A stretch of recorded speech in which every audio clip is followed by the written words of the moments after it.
Pour appeler les secours sur un téléphone, je peux composer le 15, réponse A, le 18, réponse B, le 12, réponse C, le 112, réponse D.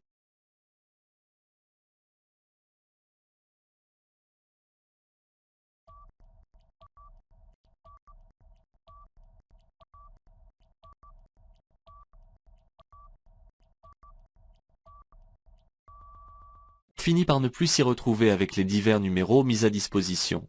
Sachons qui fait quoi. Normalement, le 112 qui est opérationnel devrait résoudre cette difficulté. Je l'utilise d'office avec mon portable s'il n'y a pas de poste fixe rapidement accessible ou de borne d'appel sur la route. Sinon, je compose le 15, le SAMU, ou le 18, les pompiers, qui sont les numéros traditionnels efficaces. Le 12 est un ancien numéro qui n'a rien à voir avec les secours. Je ralentis à 50 km/h au niveau du panneau. Réponse A. À l'entrée du virage seulement. Réponse B.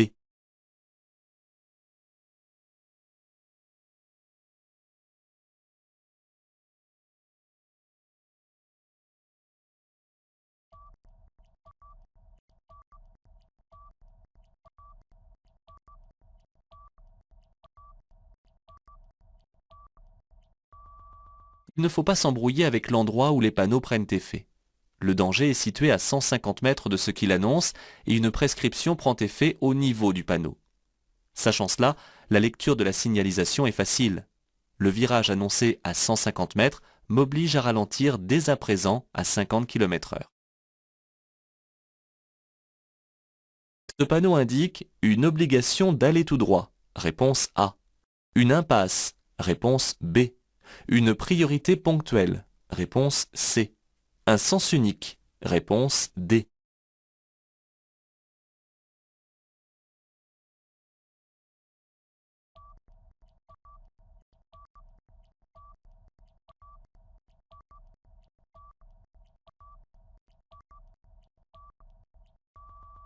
Éviter les confusions de panneaux.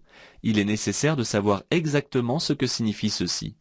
Ce panneau à fond bleu est carré. C'est donc un panneau d'indication qui précise que sur cette chaussée, la circulation s'effectue à sens unique. Si c'était une obligation, le panneau serait rond. Je circule à bord d'une grosse berline. Je dois m'arrêter en premier. Oui, réponse A. Non, réponse B. Je ralentis jusqu'à l'arrêt. Oui, réponse C. Non, réponse D.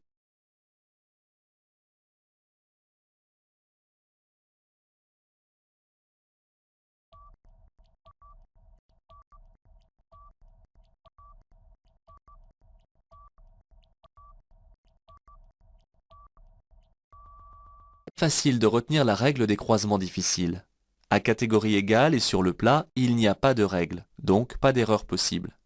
Les deux usagers doivent faire preuve de prudence en ralentissant jusqu'à parfois l'arrêt.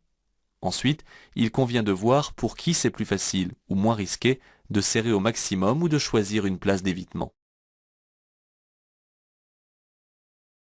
Le panneau vert indique la direction d'un grand itinéraire.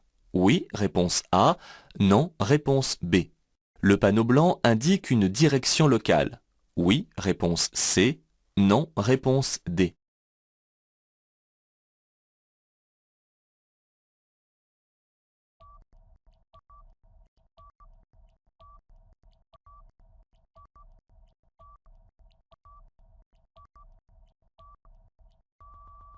La question est simple, mais à condition de bien connaître la signification des couleurs. Le bleu est réservé à l'autoroute, le vert pour les grands itinéraires. Le piège était de croire à un itinéraire bis qui dans le passé était de couleur verte, et le blanc pour les directions locales. Enfin, le jaune sert aux directions temporaires, bis ou de substitution. Mais il existe aussi un ordre hiérarchisé de présentation, de haut en bas, sur les supports, du plus important au local. Il est obligatoire de revenir à droite après chaque dépassement. Oui, réponse A. Non, réponse B.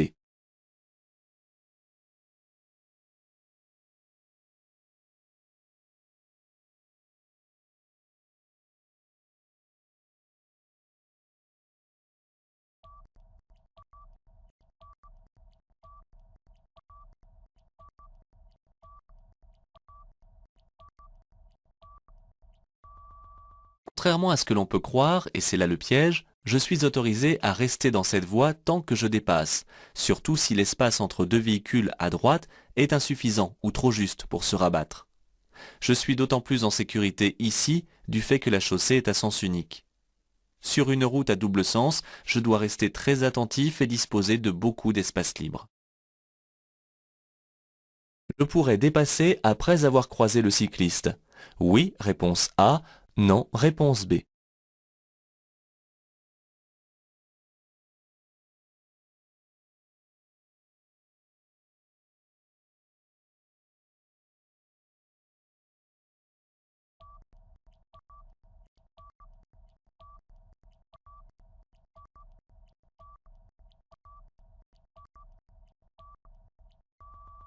Le piège. On vous détourne totalement de ce qu'il faut regarder en premier lieu. Cette question dévie votre attention du marquage au sol pour fixer votre préoccupation sur le cycliste. Mais il reste cependant la présence d'une ligne de dissuasion qui interdit les dépassements. Cette question n'est pas tordue car sur la route, cela risque d'être pareil. Vous risquez d'oublier le marquage au sol. Pour pouvoir circuler, je dois dégager la neige de toutes les surfaces vitrées. Oui, réponse A. Non, réponse B. De la carrosserie? Oui, réponse C.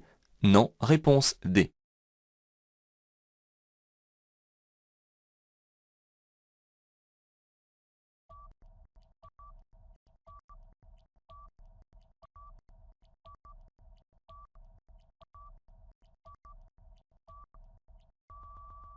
Il ne faut pas penser qu'à soi.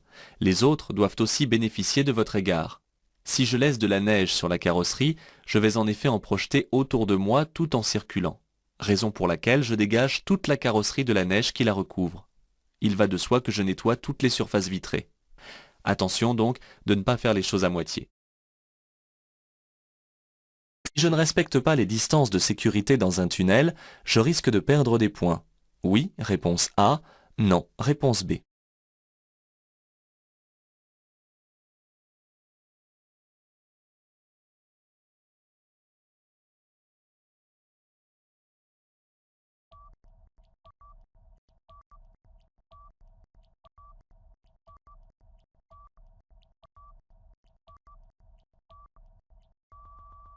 Il est nécessaire de respecter les distances de sécurité, quel que soit l'endroit où je me trouve. Dans un tunnel, les interdistances sont encore plus grandes, je dois aussi les respecter si la circulation s'arrête. En cas de non-respect, je risque alors, entre autres, une perte de 3 points sur mon permis de conduire. Je tourne à droite, je serre ma droite, réponse A. Je marque l'arrêt, réponse B. Je cède le passage uniquement à gauche, réponse C.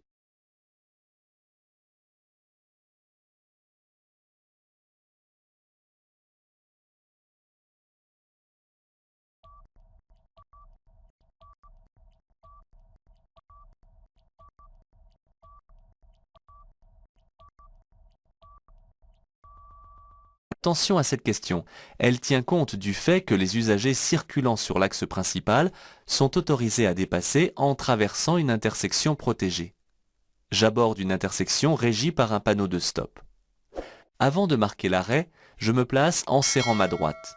Je cède le passage à gauche, mais aussi à droite, car les véhicules venant de droite peuvent empiéter sur ma voie en exécutant un dépassement par exemple. Ce poids lourd est à l'arrêt. Je lui fais signe de passer. Oui, réponse A. Non, réponse B.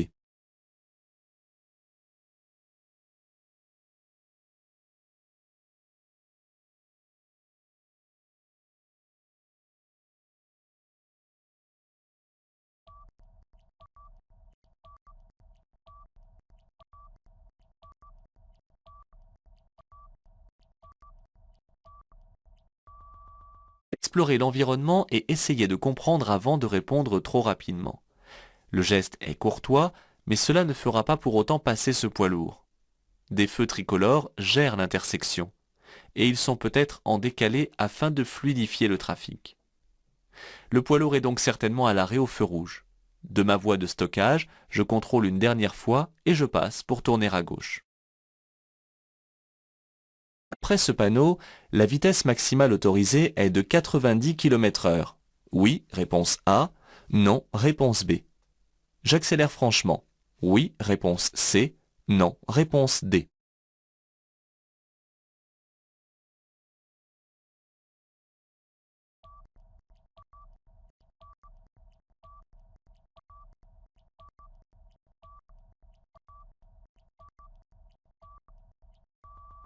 Après ce panneau, je quitterai l'agglomération de Saint-Clair.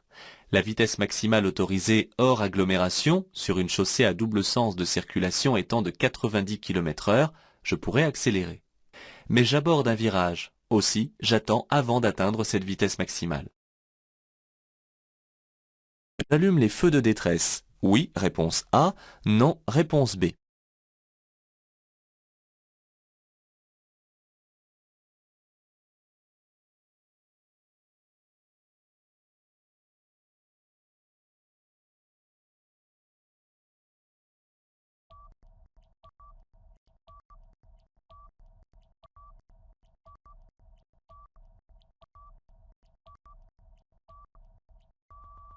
Ne confondez pas les situations entre la normalité et l'urgence. Lorsque j'arrive sur un bouchon, je dois actionner les feux de détresse. C'est la règle. Mais ici, ce n'est pas un bouchon. J'arrive à une station de péage de l'autoroute. Celle-ci est annoncée suffisamment à l'avance pour prévenir les usagers. De plus, une succession de panneaux de limitation de vitesse nous a tous fait ralentir jusqu'à 50 km/h. Je vais en face. Cet usager doit me laisser passer. Oui, réponse A. Non, réponse B. Je peux passer avant cet usager. Oui, réponse C. Non, réponse D.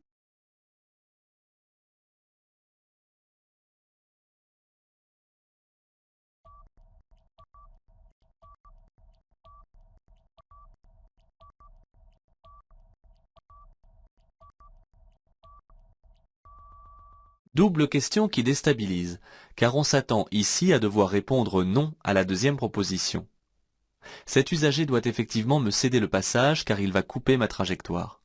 Alors, qu'est-ce qui pourrait faire ici que je ne passerai pas? On cherche le piège que laisse supposer la deuxième proposition, et l'on est étonné de pouvoir passer. Ne vous enferrez pas dans cette idée car il y a la règle et l'application de la règle. La réponse est oui pour les deux. Passer dans cette voie, je dois tourner à droite. Oui, réponse A. Non, réponse B. Je peux changer de voie. Oui, réponse C. Non, réponse D.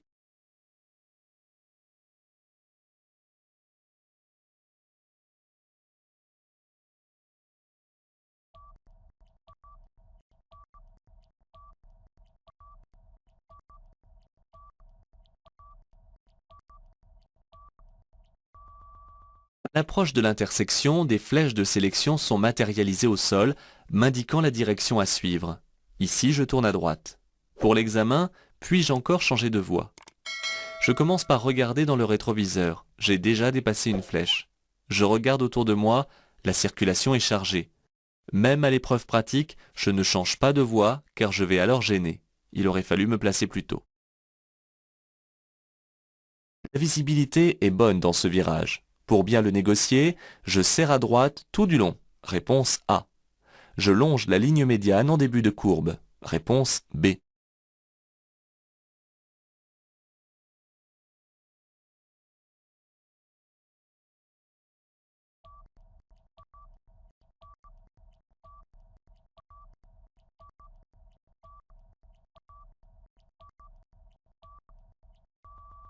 Plutôt qu'un piège, il s'agit ici d'une difficulté. On dit qu'il faut toujours tenir sa droite. C'est vrai, mais autant que le profil et l'état de la chaussée le permettent. Sans quitter ma voie, je peux donc me placer au mieux pour voir dans le virage et le passer en longeant la ligne médiane au début, puis en resserrant à droite lorsque je vois la sortie de la courbe. La partie manquante de cette attestation est déposée sur le tableau de bord. Réponse A. Sur le pare-brise du véhicule. Réponse B. Sur la fourche d'une moto. Réponse C.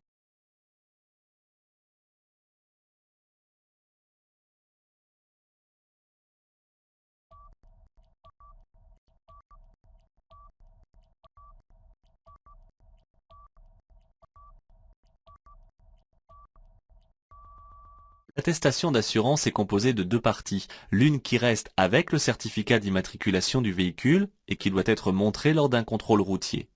L'autre partie, celle qui a été découpée en haut à gauche, c'est la vignette. Elle doit être glissée dans la pochette transparente collée en bas à droite du pare-brise du véhicule.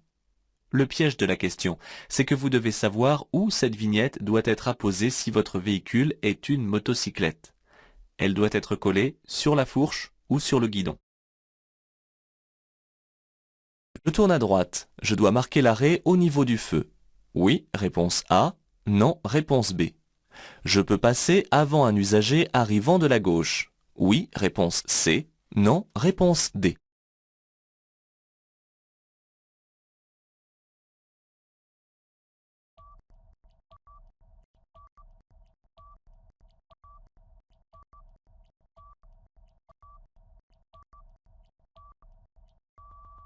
Attention, lorsqu'on apporte une précision dans une proposition, il faut en tenir compte. La signalisation lumineuse est complétée par une flèche jaune clignotante, ce qui m'autorise à tourner à droite, bien que le feu soit rouge. Je n'ai pas à marquer l'arrêt comme pour un stop. La deuxième proposition m'interroge sur le fait que je doive ou non céder le passage en passant et non pas si je peux passer. Je dois effectivement céder le passage au véhicule ainsi qu'aux éventuels piétons. Pour sortir, je suis obligé de mettre le clignotant à droite dès maintenant. Oui, réponse A. Non, réponse B.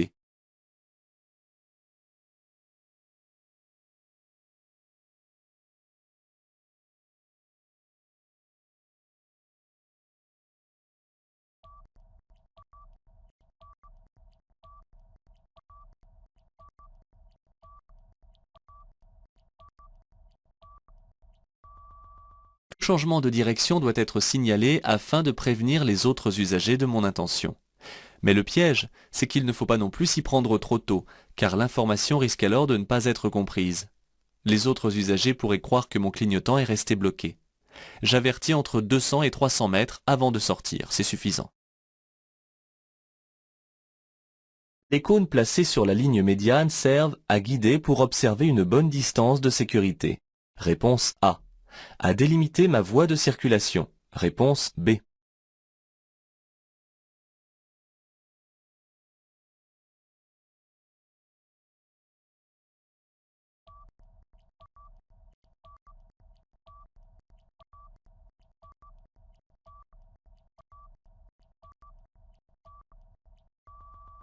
Ces cônes ne sont pas là pour vous piéger. La voie de droite est neutralisée pour cause de réfection de la surface. Afin de sécuriser les lieux, la vitesse est abaissée et la voie est délimitée par des cônes. Pour la distance de sécurité frontale, je n'ai pas besoin des cônes, mais je compte 2 secondes avec l'usager qui me précède. Pour stationner dans cette agglomération, je tiens compte des numéros des maisons et de la date du jour. Oui, réponse A. Non, réponse B. Je dois utiliser un disque de contrôle horaire. Oui, réponse C. Non, réponse D.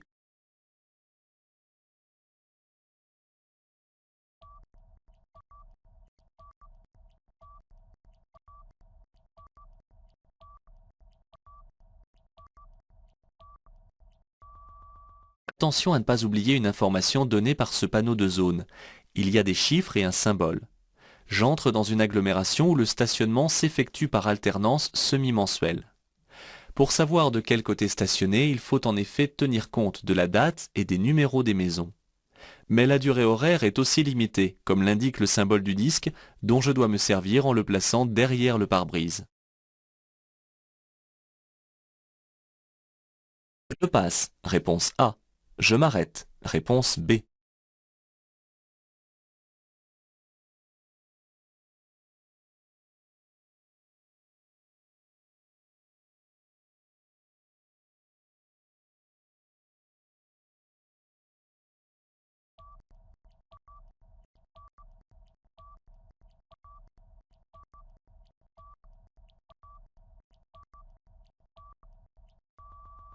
Attention, les feux ne comportent pas toujours des symboles en forme de flèche. Lorsqu'ils sont doublés comme ici, ils gèrent obligatoirement 2 voies de circulation de manière séparée. La voie de gauche vient de passer au jaune, ce qui signifie l'arrêt. mais la mienne est encore au vert. Je peux donc passer tout en prenant en compte qu'il peut y avoir des piétons qui traversent la rue à droite. Je peux sortir à droite. Oui, réponse A. Non, réponse B.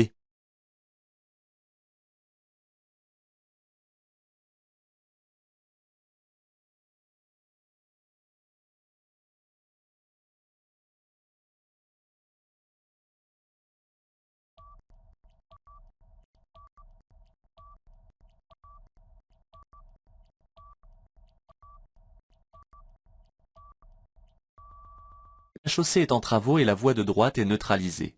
Elle est cependant dégagée pour permettre l'accès à la sortie. Mais la situation peut effectivement paraître piégeuse.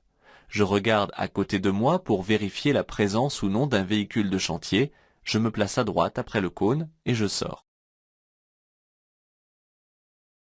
J'augmente la distance de sécurité avant d'entrer dans un tunnel. Oui, réponse A.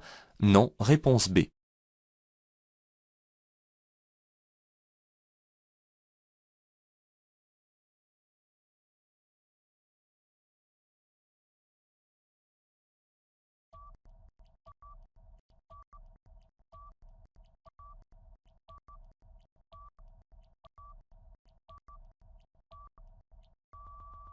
Avant d'entrer dans un tunnel, il y a trois choses que je dois faire. Allumer les feux, ralentir, puis augmenter la distance de sécurité devant moi. Je réponds toujours dans ce sens. Parfois, cette distance minimale m'est imposée par panneau, ainsi que les vitesses minimales et maximales. Sur ce large boulevard, le stationnement à contresens est toléré. Réponse A. Interdit. Réponse B.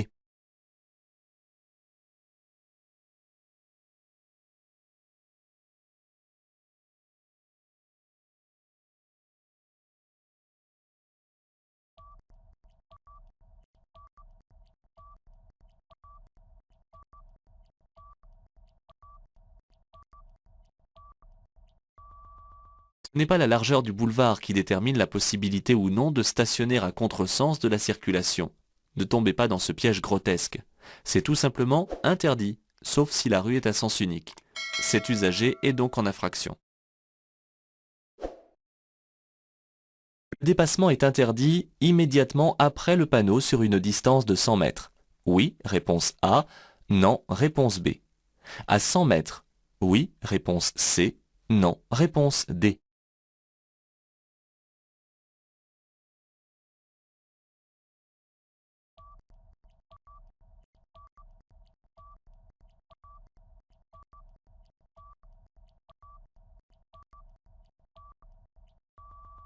Un peu d'observation évite les erreurs. La signalisation m'interdit le dépassement des véhicules à moteur autres que ceux à deux roues sans sidecar sur une distance de 100 mètres. L'interdiction s'applique à partir du panneau. Par contre, à 100 mètres, la circulation s'établira à sens unique.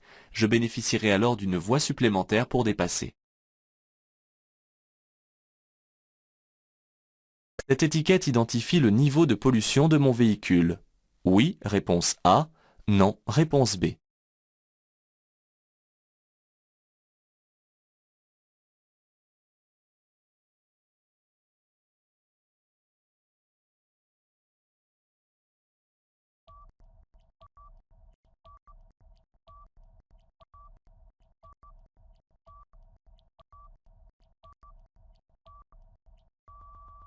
Sur les véhicules neufs, c'est maintenant obligatoire, ce n'est pas un piège, cette étiquette identifie son niveau de pollution. Le taux de rejet en CO2 est inscrit sur le certificat d'immatriculation. Ce véhicule est, dans cet exemple, peu polluant, car le curseur est vert à un niveau acceptable. Cette balise positionne l'intersection. Oui, réponse A. Non, réponse B.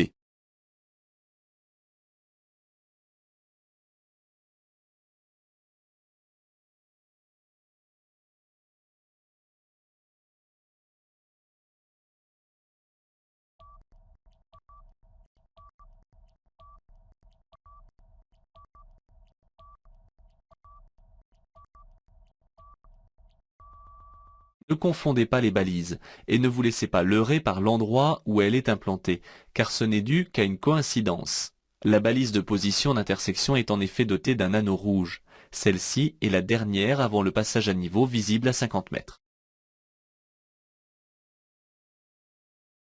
Signalisation interdit le dépassement. Oui, réponse A. Non, réponse B.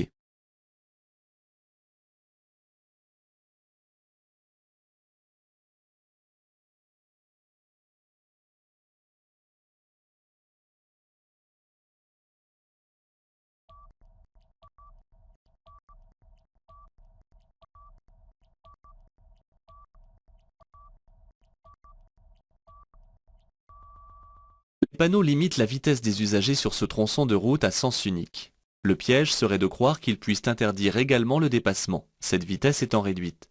Ils m'invitent seulement à modérer ma vitesse, mais n'interdisent en rien le dépassement. Je peux par exemple dépasser ce camion. Pour économiser du carburant et préserver l'environnement, je coupe le contact dans cette descente. Oui, réponse A. Non, réponse B.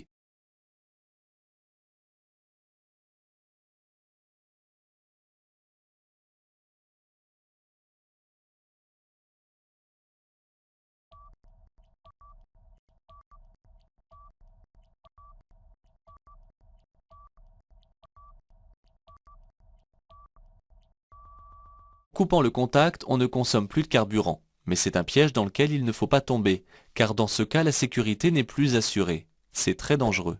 Et cela ne sert à rien puisqu'en relevant le pied de l'accélérateur, cela suffit pour couper l'arrivée de carburant et donc consommer moins. Ce panneau autorise le stationnement du 1er au 15 du mois. Oui, réponse A. Non, réponse B.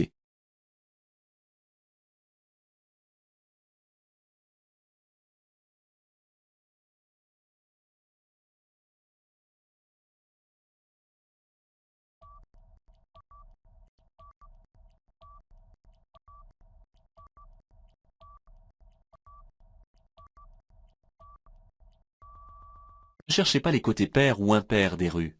Le panneau est en effet placé du côté où il interdit le stationnement durant la période indiquée.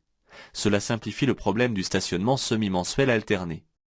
Du 1er au 15 de chaque mois, ce panneau interdit donc le stationnement du côté où il est implanté. Un itinéraire vert indique les grandes villes. Oui, réponse A. Non, réponse B. Est limité à 110 km/h. Oui, réponse C. Non, réponse D.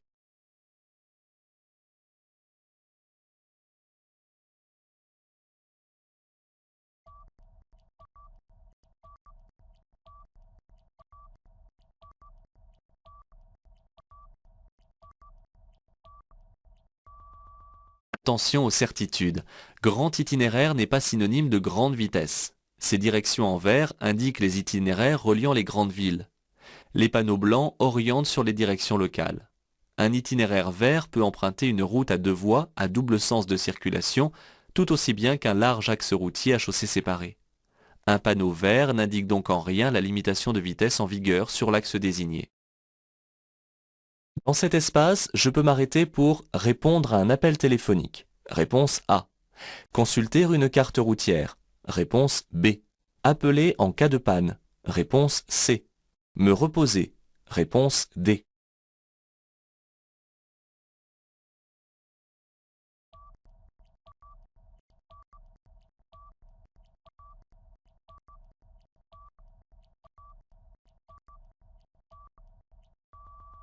Quelle énumération! Ne vous perdez pas sur le nombre des propositions. Dans cet espace, l'arrêt est interdit. C'est plus simple. Je ne peux utiliser cet endroit qu'en cas de problème ou en urgence, un malaise passager ou une panne, ou encore pour signaler un objet ou un animal sur la chaussée. Enfin, j'utilise en priorité cette borne pour un accident. Si je dépasse ici ce camion, je risque une suspension du permis de conduire. Oui, réponse A. Non, réponse B. Un retrait de plusieurs points. Oui, réponse C. Non, réponse D.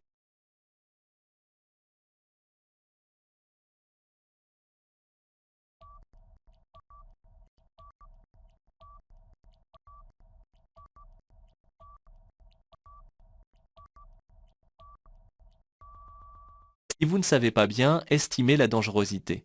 Soyez cependant rassurés, on ne vous interroge pas sur le nombre exact de points. Dépasser ce camion alors que la visibilité est limitée tient de la folie. La présence de la ligne continue trouve ici toute sa légitimité. Je risque une suspension du permis de conduire ainsi qu'un retrait de 3 points pour franchissement de la ligne continue, auquel on pourrait ajouter un dépassement dangereux, ce qui peut aboutir à 6 points de retrait grandement mérités. Je peux m'engager dans cette rue si je suis riverain. Oui, réponse A. Non, réponse B.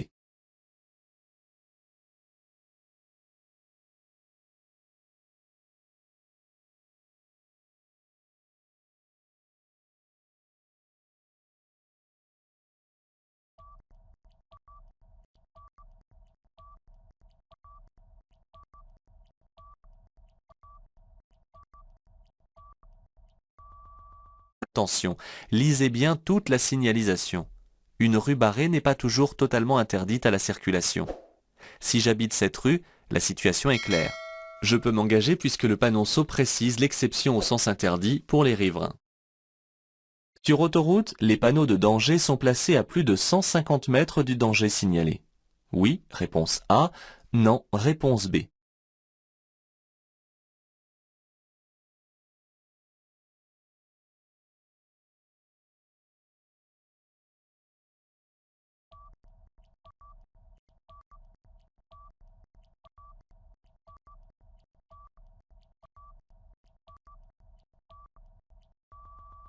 Au regard des vitesses usitées sur les autoroutes, les panneaux donnant une information sont placés longtemps à l'avance, afin de laisser le temps aux usagers de se préparer et d'agir. Pour cette raison, les panneaux de danger sont implantés au moins à 200 mètres du danger signalé. Le piège, c'est que sur autoroute, ces distances sont supérieures à celles plus connues de 150 mètres hors agglomération. Parfois c'est même 400 mètres avant, mais un panonceau précise alors la distance. Je peux profiter du rond-point pour dépasser ce camion. Oui, réponse A. Non, réponse B.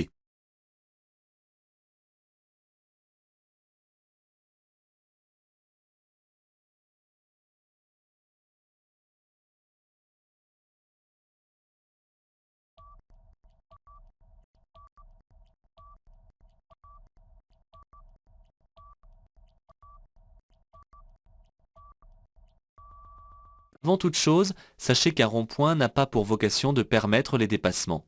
Et la raison en est simple, il permet de faciliter les changements de direction des uns et des autres à vitesse réduite. Je garde mes distances. De plus, la présence du panneau temporaire de danger doit m'inviter à encore plus de prudence. Ne vous laissez pas tenter par la question, on ne dépasse pas sur un rond-point.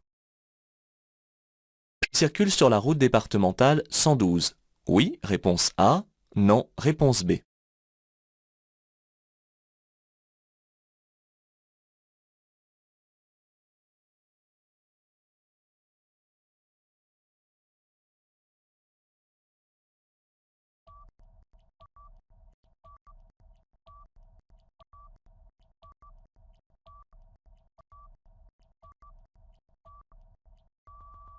Il n'est pas toujours facile de savoir sur quel type de route on circule. Cependant, ici, il n'est pas possible de se tromper. Ce n'est pas la route départementale 112. Ce panneau annonce en effet une sortie et non pas les directions desservies si je continue sur cette route. La sortie, à 800 mètres, mènera sur la route départementale 112. Ce n'est donc pas la route sur laquelle je circule actuellement. Des pneus sous-gonflés engendrent une surconsommation de carburant. Oui, réponse A. Non, réponse B.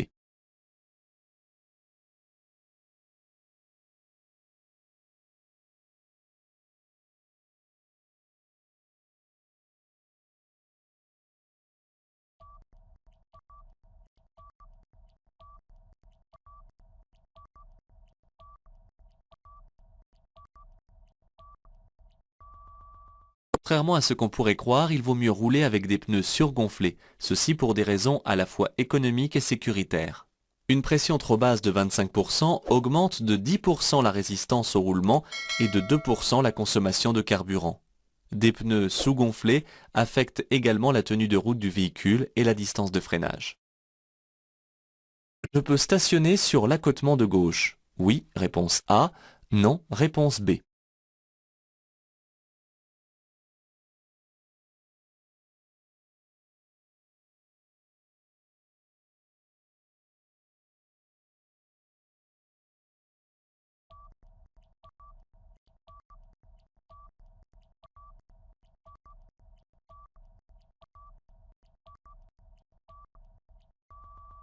Une ligne de dissuasion n'interdit pas le franchissement de celle-ci pour se rendre à gauche. Ne vous laissez pas piéger par le fait qu'elle interdit le dépassement comme une ligne continue. Elle n'interdit que cela. Hors agglomération, on peut stationner du côté gauche si l'accotement de droite n'est pas praticable et à condition qu'il n'y ait pas de ligne continue. C'est ici le cas où il n'y a pas d'accotement à droite.